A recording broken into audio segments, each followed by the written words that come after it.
പരിശുദ്ധാത്മാവേ എന്നിൽ വന്നു നിറയണമേ. പരിശുദ്ധാത്മാവേ കൃപ ചൊരിയണമേ. പരിശുദ്ധാത്മാവേ ശക്തി പകരണമേ.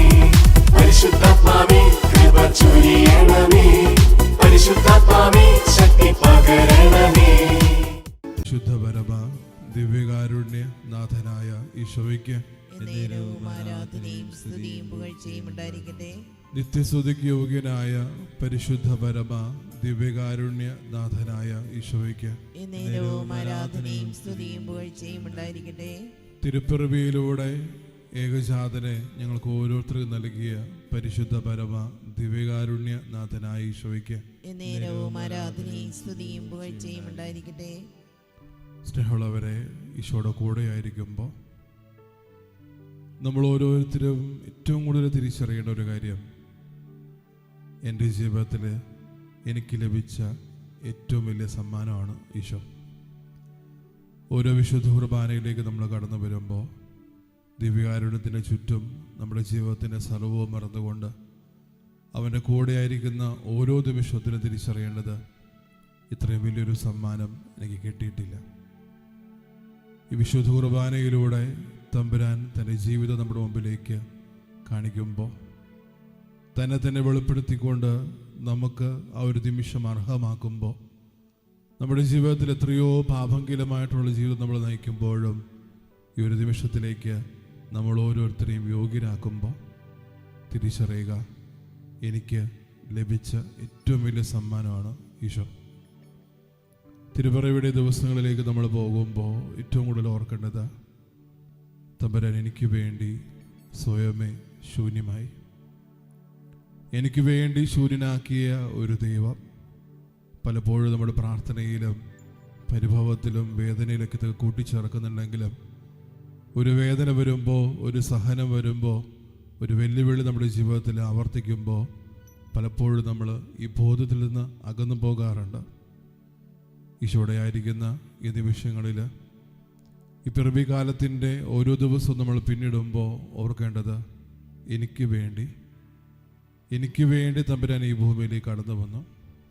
ഒരു മനുഷ്യപുത്രൻ്റെ ശരീരം സ്വീകരിച്ചുകൊണ്ട് എനിക്ക് വേണ്ടി തമ്പുരാൻ ജാതനായി. എത്രത്തോളം അപമാനങ്ങളും വേദനകളും സഹനങ്ങളൊക്കെ ഈശോയും ജീവിതത്തിൽ ഏറ്റെടുത്തു. പക്ഷെ അവിടെ ഒന്നും എന്നോട് കാണിക്കേണ്ട സ്നേഹത്തിൽ നിന്ന് തമ്പുരാൻ ഒരിക്കൽ പോലും പുറകോട്ട് പോയിട്ടില്ല. ഈശോയുടെ കൂടെ ആയിരിക്കുന്ന ഈ ഒരു നിമിഷം നമ്മൾ തന്നെ പൂർണ്ണമായിട്ട് സമർപ്പിക്കാം.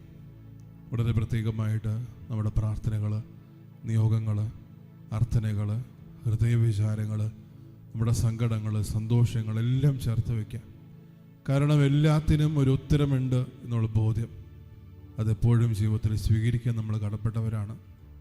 ഈ ദിവ്യകാരുണ്യത്തിൻ്റെ കൂടെ, ഈശോയുടെ കൂടെ നമ്മൾ ഓരോരുത്തരും അണയുമ്പോൾ ഏറ്റവും കൂടുതൽ നമ്മൾ ഓർക്കേണ്ട ഒരു വചനം, അവ നമ്മോട് കൂടെയുണ്ട്. നീ എന്തിനാണ് നിന്റെ ജീവിതത്തിൽ ഭയപ്പെടുന്നത്? നീ എന്തിനാണ് നിന്റെ ജീവിതത്തിൽ ആകുലപ്പെടുന്നത്? ഞാൻ നിന്റെ കൂടെയില്ലേ. അതുകൊണ്ട് തന്നെയാണ് ഇമ്മാനുവൽ എന്ന പേരിന് അർഹമാകും, ആ പേരിനാൽ വിളിക്കപ്പെടുമെന്ന് നമ്മൾ വിശുദ്ധ ഗ്രന്ഥത്തിൽ വായിക്കുന്നത്. നമ്മുടെ ഓരോരുത്തരുടെയും കൂടെയായിരിക്കാൻ ഈ വിശുദ്ധ കുർബാനയിലായിരുന്ന പോലെ നമ്മുടെ ഉള്ളിൻ്റെ ഉള്ളിലേക്ക് കടന്നു വരാൻ ആഗ്രഹിക്കുന്ന ഒരു ദൈവത്തിൻ്റെ പിറവിക്കാലത്തിലാണ് നമ്മൾ ഓരോരുത്തരുമായിരിക്കുന്നത്. യെശയ്യാപ്രവാചകൻ്റെ പുസ്തകം 9-ാം അധ്യായം 1-3 വായിക്കുന്നത്, അന്ധകാരത്തിലൂടെ ചരിച്ചിരുന്ന നമ്മൾ ഓരോരുത്തരും ഒരു വലിയ പ്രകാശത്തെ കണ്ടുമുട്ടി. ആ ഒരു പ്രകാശത്തെ അന്വേഷിച്ചു പോയി എന്ന് പറയുമ്പോൾ, സ്നേഹമുള്ളവരെ, ഓരോ പിറവിക്കാലവും അതുതന്നെയാണ്. അന്ധകാരത്തിൽ ചരിച്ചുകൊണ്ടിരിക്കുന്ന നമ്മൾ ഈ പ്രകാശത്തെ തേടി നമ്മളും തിരിയുന്നുണ്ട്. പാപബോധത്തിൽ പലപ്പോഴും ആയിരിക്കുമ്പോൾ, നമ്മുടെ പാപാവസ്ഥകൾ മനസ്സിലാക്കുമ്പോൾ, പാപ സാഹചര്യങ്ങൾ തിരിച്ചറിയുമ്പോൾ നമ്മളും ഈ വെളിച്ചത്തെ തേടി പോകുന്നുണ്ട്. എന്തിലെ പ്രത്യക്ഷീകരണ ദിനം കത്തോലിക്ക തിരുസഭ ആഘോഷിച്ചപ്പോൾ ഏറ്റവും കൂടുതൽ ഓർക്കേണ്ടത്, എനിക്ക് വേണ്ടി പ്രത്യക്ഷപ്പെട്ട ഒരു ദൈവത്തെയാണ് എൻ്റെ ജീവിതത്തിൽ ഞാൻ തിരിച്ചറിയേണ്ടത്. എനിക്ക് വേണ്ടി തിരുപ്പിറവിയിലൂടെയും തൻ്റെ മാമോദീസയിലൂടെയും കാനായിലെ കല്യാണ വിരുന്നിലൂടെയും തൻ്റെ പ്രഭാവവും ശക്തിയും വെളിപ്പെടുത്തിക്കൊണ്ട്, ഞാനാണ് നിന്നെ രക്ഷിക്കാൻ കടന്നു വന്ന രക്ഷകരെന്ന് നമ്മൾ ഓരോരുത്തരെയും വെളിപ്പെടുത്തി തമ്പുരാൻ സ്വയമേ പരിചയപ്പെടുത്തുന്നുണ്ട്. ഈ ഒരു നിമിഷത്തിൽ നമ്മൾ ഓരോരുത്തരുമായിരിക്കുമ്പോൾ നമ്മളെ തന്നെ പൂർണ്ണമായിട്ട് സമർപ്പിക്കുമ്പോൾ തിരിച്ചറിയേണ്ടത് ഞാൻ എങ്ങനെയാണ് എൻ്റെ ജീവിതത്തിൽ അറിയപ്പെടാൻ ആഗ്രഹിക്കുന്നത്? ഈ ഒരു ദൈവത്തിൻ്റെ പൈതലായിട്ടാണോ, അതോ ഞാൻ നേടിയെടുത്ത ഒത്തിരിയേറെ കാര്യങ്ങൾ കൊണ്ട് വീമ്പ് പറഞ്ഞുകൊണ്ട് മറ്റുള്ളവരെ പ്രശംസിച്ചുകൊണ്ടാണോ? എപ്പോഴും തിരിച്ചറിയേണ്ട ഒരു കാര്യമാണ്.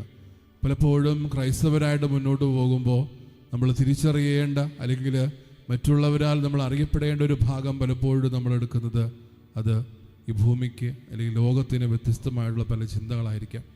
ഈശോയുടെ കൂടെ ആയിരിക്കുന്ന ഒരു നിമിഷം തിരിച്ചറിയേണ്ടത് ഞാൻ എങ്ങനെയാണ് എൻ്റെ ദൈവത്തിന് മുമ്പിൽ അറിയപ്പെടേണ്ടത്? ഞാൻ എൻ്റെ ജീവിതം കൊണ്ട് ഞാൻ എങ്ങനെയാണ് എൻ്റെ ദൈവത്തിന് മുമ്പിൽ അറിയപ്പെടേണ്ടത്? ഓരോ നിമിഷവും ജീവിതം പരിശോധിക്കുമ്പോൾ വളരെ പ്രത്യേകമായിട്ട് ഈ തിരുപ്പിറവിയുടെ ഒരു സാഹചര്യം പരിശോധിക്കുമ്പോൾ ആദ്യമേ തമ്പുരാൻ പ്രത്യക്ഷപ്പെടുന്നത് അല്ലെങ്കിൽ ഈ ഒരു തിരുസന്ദേശം അറിയിക്കുന്നത് ആട്ടിടയന്മാരോടാണ്. അന്ന് സമൂഹം വേണ്ട എന്ന് വന്ന് പറഞ്ഞതും അല്ലെങ്കിൽ അവർ പലപ്പോഴും അംഗീകരിക്കാത്തതുമായ ഒരു വിഭാഗം മനുഷ്യർ. പക്ഷേ എന്തുകൊണ്ട് ഈ ദിവ്യരക്ഷകൻ പിറക്കുന്ന സന്ദേശം ആദ്യമേ ആട്ടിടയർ അറിഞ്ഞു? അത് അവരുടെ മനസ്സിൻ്റെ ലാളിത്യം കൊണ്ടാണ്. അവരുടെ ജീവിതത്തിൽ ഏൽപ്പിച്ചിരുന്ന ഓരോ ഉത്തരവാദിത്വം അതിൻ്റെ ഭംഗിയിൽ അവർ ഓരോരുത്തരും പൂർത്തീകരിക്കുന്നത് കൊണ്ടാണ്. നമ്മുടെ ജീവിതത്തിലും നമ്മൾ ഓർക്കേണ്ടത് ഈ ആട്ടിടയരെ പോലെ നമ്മളും എളിമുള്ളവരായിട്ട് മാറണം. അന്ന് ആ രക്ഷകനെ തേടി അവരോരോരുത്തരും ബത്ലഹേമിലെത്തുമ്പോൾ കണ്ടത് എന്താണ്? ആ ഒരു പിള്ളക്കച്ചയിൽ പൊതിഞ്ഞ ദിവ്യ ശിശുവിനെ. പലപ്പോഴും ഈ ഒരു ഭാഗം ദൈവശാസ്ത്രജ്ഞർ പറഞ്ഞു വയ്ക്കുമ്പോൾ വളരെ ഭംഗിയായിട്ട് നമ്മളോട് പറഞ്ഞു തരുന്നൊരു കാര്യമുണ്ട്. കരുണ അന്ന് ആ ഒരു പിള്ളക്കച്ചയിൽ പൊതിഞ്ഞ് നമ്മുടെ ഓരോരുത്തരുടെ മുമ്പിൽ വെച്ചു. നമ്മൾ കാണാൻ മാത്രമല്ല, നമ്മുടെ ജീവിതത്തിൽ നമ്മളും ആ കരുണയുടെ മുഖഭാവത്തോടു കൂടി ജീവിച്ചു മുന്നേറാനുള്ള ഒരു ഉത്തേജകമായിട്ട് ഈശോയുടെ കൂടെയായിരിക്കുന്ന നിമിഷങ്ങൾ തിരുവരുളിക്കയുടെ ചുറ്റും നമ്മൾ നമ്മുടെ സർവവും സമർപ്പിച്ചുകൊണ്ട് പ്രാർത്ഥിക്കുമ്പോൾ നമ്മുടെ പ്രാർത്ഥനകളും നിയോഗങ്ങളും അർത്ഥനകളും എല്ലാം ചേർത്ത് വയ്ക്കുമ്പോൾ തിരിച്ചറിയേണ്ടത് എനിക്ക് വേണ്ടി പിറന്ന ഒരു ദൈവത്തിന് വേണ്ടി എനിക്ക് ജീവിക്കാൻ പറ്റുന്നുണ്ടോ? എൻ്റെ ജീവിതത്തിൻ്റെ പല രംഗങ്ങളിലും പല നിമിഷങ്ങളിലും പല സന്ദർഭങ്ങളിലും ഈ സ്നേഹത്തെ ഏറ്റുപറഞ്ഞ് ജീവിക്കാൻ എനിക്ക് പറ്റുന്നുണ്ടോ? അതുകൊണ്ട് തന്നെയാണ് ലൂക്കായുടെ സുവിശേഷം വളരെ ഭംഗിയായിട്ട് പറയുന്നത്, നിന്റെ സ്വർഗസ്ഥനായ പിതാവ് കരുണയുള്ളവനായിരിക്കുന്നത് പോലെ നിങ്ങൾ ഓരോരുത്തരും കരുണയുള്ളവരായിരിക്കുവിൻ. എൻ്റെ ജീവിതത്തിൽ ഈ ഒരു തിരുവാനം അല്ലെങ്കിൽ ഈ തിരുസന്ദേശം എത്രത്തോളം ഏറ്റെടുക്കാൻ പറ്റുന്നുണ്ടെന്നുള്ള കാര്യം തിരിച്ചറിയണം. പലപ്പോഴും കരുണയോടുകൂടി വർത്തിക്കാനോ മറ്റുള്ളവരെ ചേർത്ത് പിടിക്കാനോ എൻ്റെയും നിൻ്റെ ജീവിതത്തിൽ സാഹചര്യങ്ങളും സന്ദർഭങ്ങളും ഉണ്ടായിട്ട് പലപ്പോഴും അതിന് പറ്റാതെ പോകുന്നുണ്ട്. തിരിച്ചറിയുക, നമ്മൾ ഓരോരുത്തരും ഈ ഒരു ക്രിസ്മസിൻ്റെ മക്കളാണെന്ന് പറയുമ്പോൾ അല്ലെങ്കിൽ ക്രിസ്തുവിനെ ജീവിതത്തിലേക്ക് സ്വീകരിച്ച് ജീവിച്ചു മുന്നേറേണ്ട ദിവസങ്ങൾ നമ്മൾ ഓരോരുത്തരുമായിരിക്കുമ്പോൾ തിരിച്ചറിയേണ്ടത് ഞാൻ യഥാർത്ഥത്തിൽ എങ്ങനെയാണ് അറിയപ്പെടുന്നത്? എൻ്റെ ജീവിതത്തിൽ ഞാൻ എന്ത് ചെയ്തുകൊണ്ടാണ് എൻ്റെ ദൈവത്തെ സന്തോഷിപ്പിക്കുക? ഓരോ നിമിഷവും തിരിച്ചറിയുക. അന്ന് ആ ഒരു ആട്ടിയുടെ ഇറക്കുക അവർ തിരുസന്ദേശം ലഭിക്കുമ്പോൾ അവർ വേറൊന്നും ചിന്തിക്കുന്നില്ല. തങ്ങളാൽ പറ്റുന്ന രീതിയിൽ ഏറ്റവും വേഗതയിൽ മറ്റുള്ളവരെ അറിയിച്ചുകൊണ്ട് തങ്ങൾ ആ ശിശുവിനെ തേടി പോകും എന്നുള്ള ബോധ്യം, ഒരു തീരുമാനം അവർ ഏറ്റെടുക്കുന്നുണ്ട്. തിരിച്ചറിയുക, എൻ്റെ ജീവിതത്തിലും വിശുദ്ധ കുർബാനയ്ക്കും അനുബന്ധ കൂദാശകളിലും പങ്കെടുക്കാൻ സാഹചര്യം ലഭിക്കുമ്പോഴും എളിമയോടുകൂടി ഈ ഒരു കൂദാശയെ ഏറ്റെടുക്കാൻ എനിക്ക് പറ്റുന്നുണ്ടോ? ഓരോ വിശുദ്ധ കുർബാന പുൽകുമ്പോഴും അല്ലെങ്കിൽ ഓരോ വിശുദ്ധ കുർബാനയിൽ പങ്കാളികളാകാൻ വേണ്ടി കടന്നു വരുമ്പോഴും പലപ്പോഴും തിരിച്ചറിയേണ്ടത് ഞാൻ എളിമയോടുകൂടിയാണോ? ഈശോയെ കാണാൻ കടന്നു വരുന്ന ഓരോ സന്ദർഭങ്ങളിലും എത്രത്തോളം എൻ്റെ മനസ്സിനെ ഞാൻ ഒരുക്കുന്നുണ്ട്, എത്രത്തോളം എൻ്റെ ആത്മാവിനെ ഒരു സ്നേഹത്തിലേക്ക് അലിയിപ്പിക്കാൻ വേണ്ടി ഞാൻ എൻ്റെ ഹൃദയത്തെ ഒരുക്കുന്നുണ്ട്. ഈശോയുടെ കൂടെ ആയിരിക്കുന്ന നിമിഷങ്ങൾ പൂർണ്ണമായിട്ട് നമ്മളെ തന്നെ സമർപ്പിച്ച് പ്രാർത്ഥിക്കാം. ആ ഒരു തിരുസന്ദേശം പൂർണ്ണമായിട്ട് ഏറ്റെടുക്കാനുള്ള കൃപ എനിക്ക് ലഭിക്കണമേ എന്ന് പ്രാർത്ഥിക്കാം. അന്ന് ഒരു ആട്ടിടയിൽ മാത്രമല്ല, ഒത്തിരിയേറെ ആൾക്കാർ ദിവ്യശിശുവിനെ കാണാൻ വേണ്ടി കടന്നു വരുന്നുണ്ട്. വളരെ പ്രത്യേകമായിട്ട് ജ്ഞാനികൾ ഒരു നക്ഷത്രം കണ്ടിട്ട് ആ ഒരു നക്ഷത്രത്തെ തേടി കണ്ടുവരുന്നുണ്ട്. നമ്മൾ തിരിച്ചറിയേണ്ടത്, എൻ്റെ ജീവിതത്തിൽ പലപ്പോഴും ഒരു വെളിച്ചത്താൽ മറ്റുള്ളവർ ദൈവത്തിലേക്ക് നയിക്കപ്പെടുന്നുണ്ടെങ്കിലും ഞാൻ എൻ്റെ ജീവിതം കൊണ്ട് മറ്റുള്ളവരെ ദൈവത്തിലേക്ക് ചേർത്ത് പിടിക്കുന്നുണ്ട്. അന്ന് അവരൊരു അന്വേഷികരായിട്ട് മാത്രം ജീവിതത്തിലേക്ക് കടന്നു വരുമ്പോൾ ദിവ്യശിശുവിനെ കണ്ട് അവരൊത്തിയേറെ സന്തോഷിക്കുന്നുണ്ട്. എൻ്റെ ജീവിതത്തിൽ ഒരു ദിവ്യ വെളിച്ചം തേടി എത്രയോ പേര് ദൈവത്തിലേക്ക് തിരിയുന്നുണ്ട്. അതോ എൻ്റെ വാക്കുകൊണ്ടും പ്രവൃത്തി കൊണ്ടും ഉപേക്ഷയും കൊണ്ടൊക്കെ മറ്റുള്ളവർ ദൈവത്തിൽ നിന്ന് അകന്നു പോവുകയാണോ? തിരിച്ചറിയുക, നമ്മുടെ ഓരോരുത്തരും ജീവിതത്തിൻ്റെ പ്രേക്ഷിത ദൗത്യം എന്ന് പറയുന്നത് കരുണയുള്ളവരായിരിക്കാനാണ്. കരുണയോടുകൂടി മറ്റുള്ളവരെ ചേർത്ത് പിടിക്കാനും ഈ സ്നേഹത്തിലേക്ക് സാന്ത്വനിപ്പിക്കാനും എൻ്റെ ജീവിതം കൊണ്ട് നമ്മൾ ഓരോരുത്തരും കടപ്പെട്ടവരാണ് നമ്മൾ തിരിച്ചറിവ്. സ്നേഹമുള്ളവരെ, നമ്മുടെ പ്രാർത്ഥനകളും നിയോഗങ്ങളും എല്ലാം ചേർത്ത് വയ്ക്കുന്നതോടൊപ്പം തന്നെ നമ്മളെ തന്നെ പൂർണ്ണമായിട്ട് അവിടുത്തെ കരകളിലേക്ക് ചേർത്ത് വയ്ക്കാം. താഴത്തെ സ്വരത്തിലെ സ്തുതിച്ചുകൊണ്ട് ദിവ്യകാരുടെ നാഥന ആശീർവാദം നമുക്ക് സ്വീകരിക്കാം. യേശുവേ ആരാധന, ആരാധന,